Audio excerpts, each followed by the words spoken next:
रमन अपनी दादी के साथ एक झोपड़ी में रहता था। वह कक्षा 7 में पढ़ता था। सिलाई करके उसकी दादी अपना और रमन का पेट भरती थी। एक दिन रमन स्कूल में खेल रहा था, तभी उसका दोस्त अशोक ताना देते हुए, अरे रमन, तू तो बहुत गरीब है। तुम्हारे पास तो खाने के भी पैसे नहीं है। पता है, पापा ने मेरे को नई साइकिल ला कर दिया है और वो बहुत अच्छी चलती है।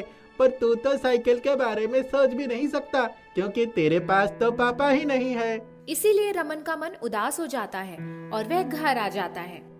दादी माँ, मेरे पापा कहाँ चले गए? अगर वो होते तो वो मुझे साइकिल ला कर देते। बेटा, तेरे पापा बहुत अच्छे थे और अच्छे लोगों को भगवान अपने पास बुला लिया करते हैं। दादी माँ, अशोक ना मुझे साइकिल के बारे में चिढ़ा रहा था। हमारे पास साइकिल ही नहीं है। तू बड़ा हो जाएगा और मेहनत करके कमाएगा तो तू साइकिल ले सकता है। रमन उदास होकर बैठ जाता है। उसी रात तेज बारिश होती है और उसकी छत टपकने लगती है। रमन देख, छत टपक रही है।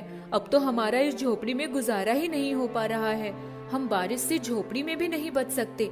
तू यहाँ पर रुक, मैं ऊपर झोपड़ी की छत सही करके आती हूँ। और रमन की दादी छत ठीक करने चली जाती है, जिसकी वजह से वह बीमार हो जाता है। दादी माँ, आपकी तबीयत खराब है। मैं डॉक्टर से दवाई लेकर आता हूँ, आप यहीं रुकना।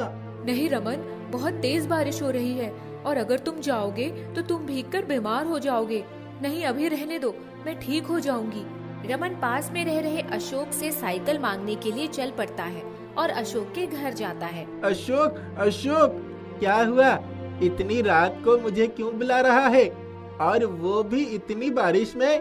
अशोक, मुझे तू अपनी थोड़ी देर के लिए साइकिल दे दे। मेरी दादी की तबीयत खराब है। मैं पास के गांव से डॉक्टर को लेकर आता हूँ, फिर मैं तेरी साइकिल वापस कर दूंगा। अरे, दिमाग खराब हो गया है क्या तेरा? मैं अपनी साइकिल तुझे क्यों दूं? बारिश में भिगोने से वो खराब भी हो जाएगी, और तुझे तो साइकिल चलानी भी नहीं आती। रमन अपना मायूस मुंह लेकर घर वापस लौट आता है। उसे कूड़े के ढेर में से कुछ साइकिल का टूटा फूटा सामान बिखरा हुआ दिखता है। अरे ये क्या, साइकिल का टूटा फूटा सामान इस कूड़े में पड़ा है, और ऐसी बारिश में तो मुझे डॉक्टर को भी लेकर आना है। क्यों ना मैं इस सामान के ऊपर एक साइकिल बना लूं, जिससे पास के गांव में जाने में आसानी होगी। रमन कूड़े के ढेर में पड़े साइकिल के पुर्जों से टूटी हुई साइकिल बनाता है और उस पर